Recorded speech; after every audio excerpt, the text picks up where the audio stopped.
Stop. अगर आप एक ए लेवल बिजनेस के स्टूडेंट हैं और आपको 12 मार्क्स का आंसर लिखने में प्रॉब्लम होती है तो ये वीडियो एंड तक जरूर देखिएगा। इवैल्यूएशन होती क्या है? या तो उसने डिसीजन कर लिया है या करने जा रहा है और वो आपसे आपका ओपिनियन मांग रहा है कि ये डिसीजन आपके हिसाब से सही है या गलत है।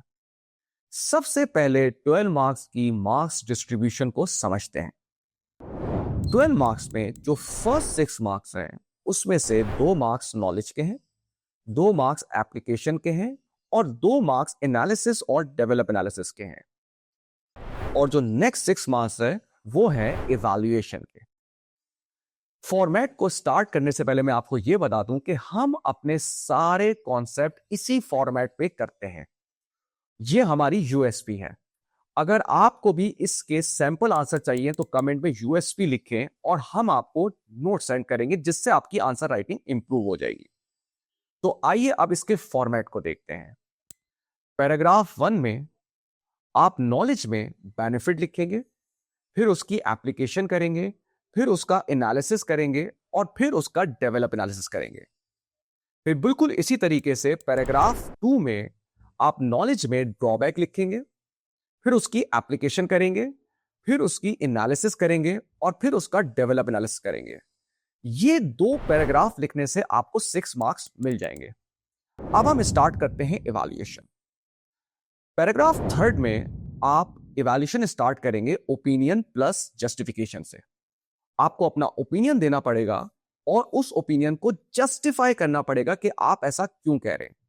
इसमें एक चीज का आप ख्याल रखिएगा कि जब आप जस्टिफाई करें उसको आपको लिंक जरूर करना है केस स्टडी से, क्योंकि ओपिनियन हम उस केस स्टडी के हिसाब से दे रहे हैं। पैराग्राफ नंबर 4 में शॉर्ट टर्म और लॉन्ग टर्म इंपैक्ट्स आएंगे।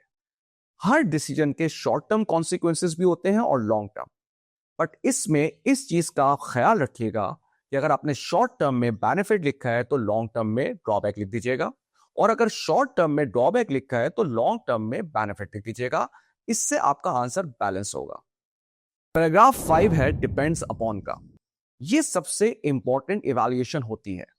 दुनिया में कोई भी डिसीजन परफेक्ट नहीं होता, बल्कि वो डिफरेंट सिचुएशन पे डिपेंड करता है। तो डिपेंड्स अपॉन में आप डिफरेंट डिपेंडेंसी बताएंगे जिसकी वजह से ये डिसीजन सही हो सकता है या फिर गलत हो सकता है। और पैराग्राफ 6 में कंक्लूजन आएगा। कंक्लूजन में आप ओवरऑल सम अप करेंगे, रिकमेंड करेंगे और आप ये जरूर बोलिएगा कि अगर आप इसको और अच्छा करना चाहते हैं तो उसके साथ साथ ये भी कर दें, यानी कि एक बैलेंस ओपिनियन कर दीजिएगा।